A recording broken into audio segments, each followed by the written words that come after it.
Buhari meets Musa Kwankwaso. National Assembly intensifies efforts at improving the capital markets. And Niger Delta Power Holding Company of Nigeria under scrutiny by the House of Representatives. These and more on Panorama today, coming to you from the Lagos Network Center. I'm Elizabeth Omori. Stay with us.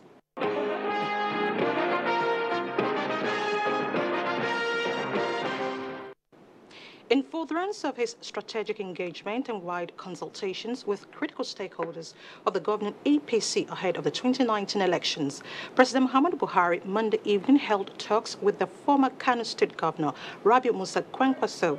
State House correspondent Adamu Sambo quotes Senator Kwankwaso describing his audience with the Nigerian leader as fruitful.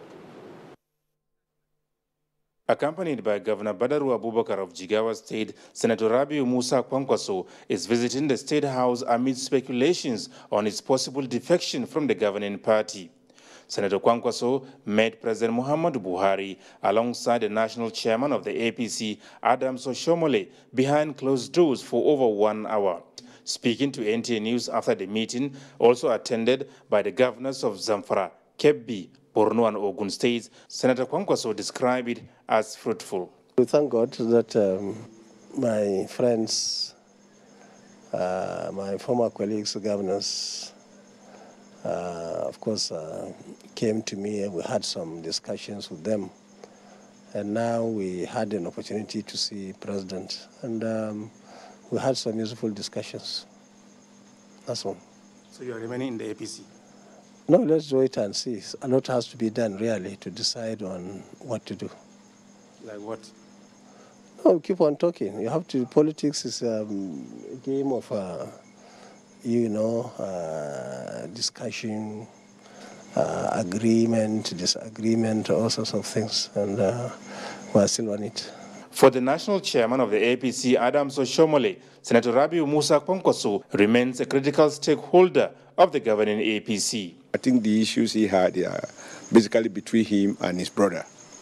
I can almost call him his twin brother in the sense that the two of them had worked together for about 16 years. What the president has offered to do as a father is to remind the children that it's a family house that they need to, but Kwankwaso knows that he has no problem whatsoever. He has never had any problem whatsoever with Mr. President. So I think it was a good meeting, very good meeting. It's not about trade at all. He's a very prominent member of APC. He has never made a statement suggesting that he's thinking of leaving the APC.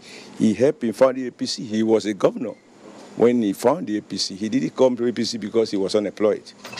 APC didn't make him. He helped to make APC. And for people like Kwankwaso who have honor and integrity and dignity, they can't see themselves returning to a place they consciously left. So I have a lot of respect for him, and Kwankwaso, has a lot of respect for Mr. President, which he has always reaffirmed, whether in private conversation or in public conversation. And I think we just leave it at that. It's well. It's well, nothing to worry about. Senator Kwankwaso, now representing Kano Central in the National Assembly, was a two-term governor of Kano State as well as an APC presidential aspirant in the last general elections. From the State House, Adamu Sambo, NTA News. Adamu Sambo, NTA News. Report just reaching us says the Senate has adjourned plenary to September 25th. Senate President Bukola Saraki presided over plenary, during which 15 other senators defected from the All Progressives Congress, APC, to PDP. Let's now join Ignatius Nkwo for a live update. Well, this is the lobby here at the National Assembly. On the left side here is the chamber of the House of Representatives. While the right side here, you can see that is the chamber of the Senate. Well, this morning, if you ask me exactly from 8 o'clock this morning, this area has been quite tensed. Security men and journalists all around standing. The atmosphere here is quite tense because of the fact that the Senate President was invited by the police to come and answer questions on the alleged case of a robbery. But at the moment, the Senate President is right inside the chamber of the Senate presiding on Tuesday's plenary. But then this same lobby has still remained tensed as security has been tightened. Well, I have with me here a member of the House of Representatives, Representative Riman Shabulu. He's here to tell us a little bit of what the atmosphere is here. Thank you for joining us. Well, we got in here this morning to our respective offices. In fact, while on the way, we heard the stories about the blockages of the houses of the Senate President and Deputy Senate President. We saw pictures.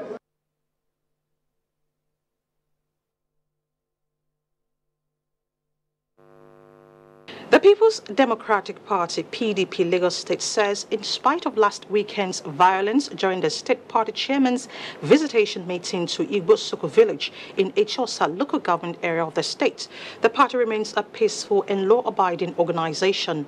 The state secretary of the party, Prince Moise Dosumu, stated this at a media briefing held in Lagos. Tunde Saiki has details. The party officials discussed the incidents during which the Apapa local government area PDP chairman Adeniyi Bodishade was killed and several others were injured following a shootout among party members while the state chairman was visiting Igbo-Soko village, Etiosa local government area. The state secretary of the party, Prince Moise Dosumu, says the party remains united and determined to unravel what led to the incident. He was of the opinion that the security agencies were too quick to issue statements. The thugs who are well known stormed the occasion with guns and all kinds of cordials, shooting indiscriminately with the despicable intention to maim and kill innocent members of our party who had assembled lawfully. It was in this murderous frenzy that Honorable Aborishade was brutally cut down, while many others were variously injured. A member of the board of trustees of the party, Dr. Charles Akitoye, also called on security agencies to conduct more investigations into the incident. Engineering the party in such a way as to give the people the confidence that PDP Dr. Akitoye, however, says the state and national leadership of the party have stepped into the matter. In Lagos, Tunde Saiki, NTA News. The House of Representatives had a committee investigating the alleged constitutional breach bordering on financial mismanagement amounting to $40 billion of the Niger Delta Power Holding Company has expressed disappointment in the running of the company. National Assembly correspondent Lami Ali reports that this was during an investigative hearing on the matter.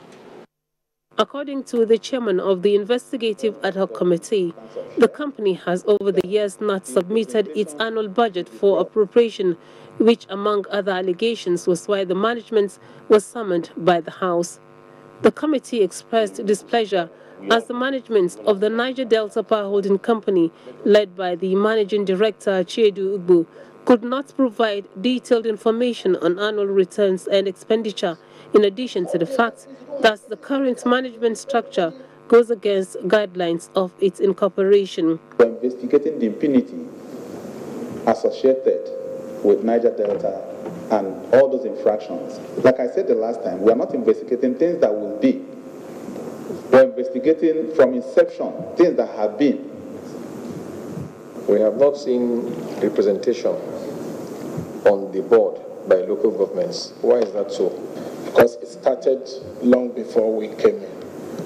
The relationship between the local governments and the state governments with regards to their representation in this company.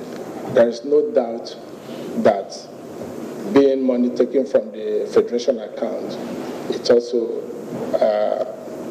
local governments are part owners.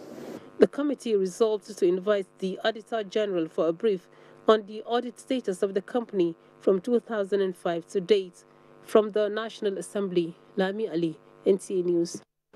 The National Assembly and managers of Nigeria's capital market are intensifying efforts to ensure that the equities market contributes significantly to the nation's annual budget at the second edition of the Capital Market Stakeholders Forum in Abuja. Participants were unanimous that the market should be a major driver of Nigeria's economy. National Assembly correspondent Ignatius Nkwo reports. Made up of members of the National Assembly, the Nigerian Stock Exchange, Securities and Exchange Commission, Debt Management Office, and major actors in Nigeria's capital market was in furtherance of the legislative agenda of the 8th National Assembly on strengthening Nigeria's economy. The focus of this meeting, organized by the joint committees of the National Assembly on capital market, was on how to reposition the capital market towards the growth of Nigeria's economy. The interaction brought to the fore measures that will enhance the full utilization of the capital market, boost investors' confidence, while looking at areas that need legislative intervention. We need a robust capital market because when funds, long-term funds, flow into the capital market, then new businesses will be created. I wish to reiterate the need for continued collaboration between the organized private sector and relevant committees of the National Assembly in our resolve to ensure meaningful national growth and development. The government of Nigeria issued 100 billion sukuk to finance 25 road projects and also issued 10.79 billion green bonds to finance afforestation, renewable energy, and provision of clean energy. The National Assembly Committees on Capital Markets observed that Nigeria urgently needs a robust capital market that will provide funds for firms and investors, while Debt Management Office stressed the need for a stable long-term loan for entrepreneurs, which should significantly come from the equity market. There's, however, room for innovation, increased depth and efficiency of the capital market. The need to prioritize agriculture and other non-oil sector cannot be overemphasized. And the position of the capital market as a major driver of this plan is central. Well, this stakeholders forum provided the needed synergy between members of the National Assembly and operators in the capital markets. The inaugural edition took place on the 21st of June 2016. In Abuja, Ignatius Nkwo, NTA News. The National President, Nigerian Association of Chambers of Commerce, Industry, Mines and Agriculture, Naxima Iyalode Alaba-Lawson, says as negotiations on African Continental Free Trade Area Agreement advances to a critical stage, government needs to sign the agreement which will ensure that Nigerian products and services are up to standard to compete in the global markets. Amaka Owo reports that the Naxima president stated that they are willing to assist in reducing barriers to international trade. Naxima National President Iyalode Alaba-Lawson, while speaking on the state of the economy, said with double-digit inflation at 11.61%, foreign reserve of $47 billion as at May 2018, and monetary policy at 14%, which shows the economy is experiencing slow growth rate. The president and other members of Naxima urged government to be part of the African Continental Free Trade Area Agreement involving about 40 countries, which is aimed at creating a common market of 1.2 billion people with an estimated GDP of $2.5 trillion. We should sign the agreement now and set up an all-embracing implementation committee in readiness for when it will finally take off. It's an opportunity that Africans have been looking for intra-trade, to be able to trade with themselves, for goods and services, and also to have free movement of Africans, and also for investments and international intellectual property. The Naxima boss also urged the government to focus on implementation of capital projects in the 2018 budget and ensure there is transparency in selecting strategic partners for the Nigerian national carrier. Mrs. Alaba-Lawson and others stressed the importance of exploring opportunities in the mining sector under the 2016 mining roadmap, among other issues. In Lagos, Amaka Owo, NTA News. You're still watching Panorama from the Lagos Network Center. More reports ahead when we return after this break. Stay with us. It's not a joke. It incites genocide and crimes against humanity. Most of Africa's civil wars are caused by hate speech from one tribe against another. We don't want it here. The Nigerian government stands firm against hate speech. Under no conditions whatsoever should we tolerate or excuse or justify hate speech or hateful conduct of any kind, especially where such is illegal. There's no doubt that the resurgent push for separatism, as well as the rising cases of ethnic and religious disharmony, are all traceable to the growing phenomenon of hate speech. One nation bound in freedom, peace and unity. Nigeria, One nation, one people. This is a public service announcement brought to you by NTA.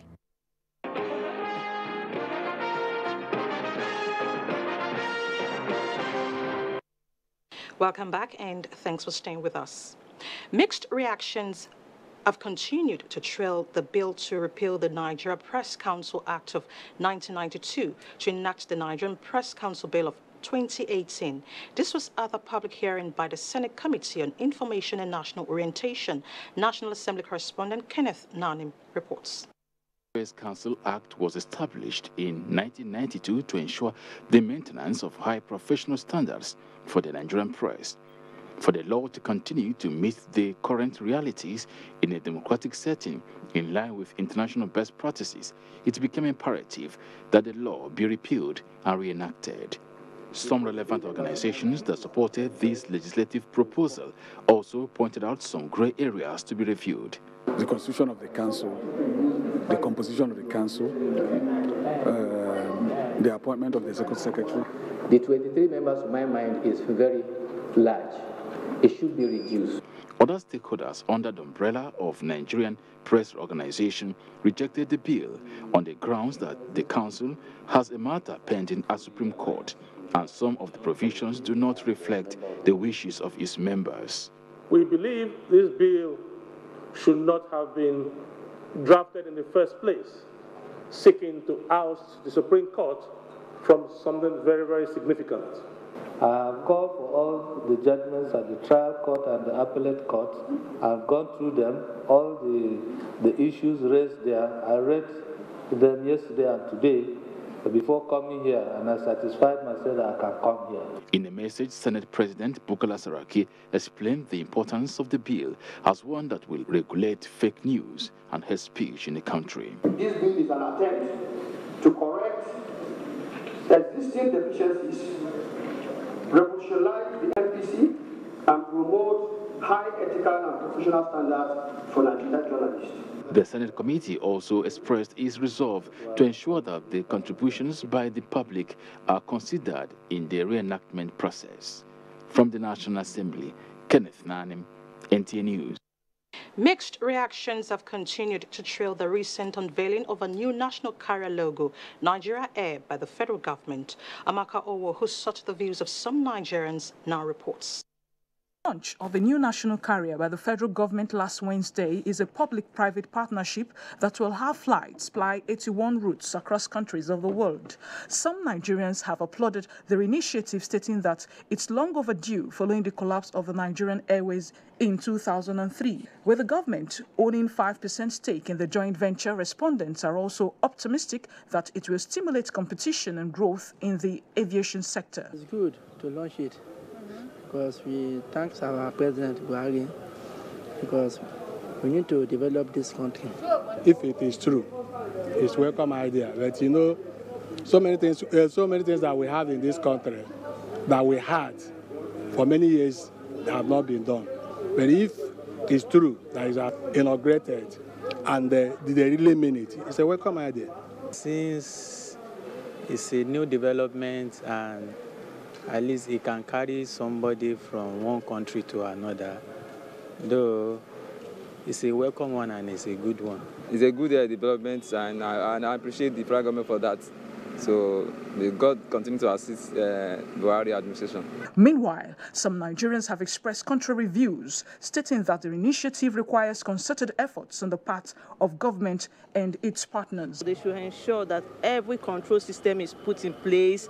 We don't want accidents whereby series of crashes we've been being reported in the country. They should ensure that proper control, quality control is checked on the plane before passenger board such plane. How is it going to be managed? We heard that it is 5%, I suppose. Well, let's see if it will not be mismanaged like the previous one. Since it's business, and they should allow business people to handle it, it's 5%, as they said. They will have 5% stake.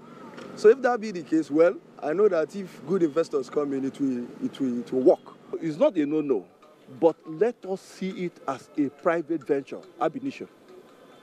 No note from anybody, no note from any Nigerian should influence the ticketing.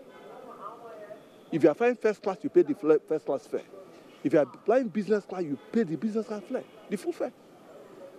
So you don't give waivers to people because of their political inclinations. They advised stakeholders to ensure that the national carrier would favorably be of international standard. In Lagos, Amaka O, NTA News. The Nigerian Armed Forces says it is repositioning to adequately tackle the security challenges facing the nation. Chief of the Air Staff, Air Marshal Sadiq Abubakar, stated this in Lagos as he inaugurated some operational facilities for officers and men. Lynn Lenike reports. To achieve enhanced operational proficiency, officers and men of the Air Force require a conducive environment. Not surprisingly, therefore, the Nigerian Air Force is being proactive in pursuing its mandate. Towards this end, Chief of the Air Staff inspected and inaugurated facilities at the Nigerian Armed Forces Resettlement Center, Oshodi, where he expressed satisfaction with the level of work achieved in the center. He also inaugurated the officers' mess at Nafrik, Oshodi, emphasizing that the welfare of personnel is of utmost importance and will continue to be prioritized. What we went around seeing clearly shows that those that are coming on course here haven't served 35 years. At least they deserve a very decent environment to stay and finish up their skill acquisition program. The Air Chief moved to Sam Etnan Air Force Base, Ikeja, where he inaugurated a block of 3-bedroom flats and other projects. We have continued to embark on new constructions to address the inadequacy of houses in various units across the country, as well as massive renovation, upgrading of existing quarters that were hitherto dilapidated in order to improve their conditions.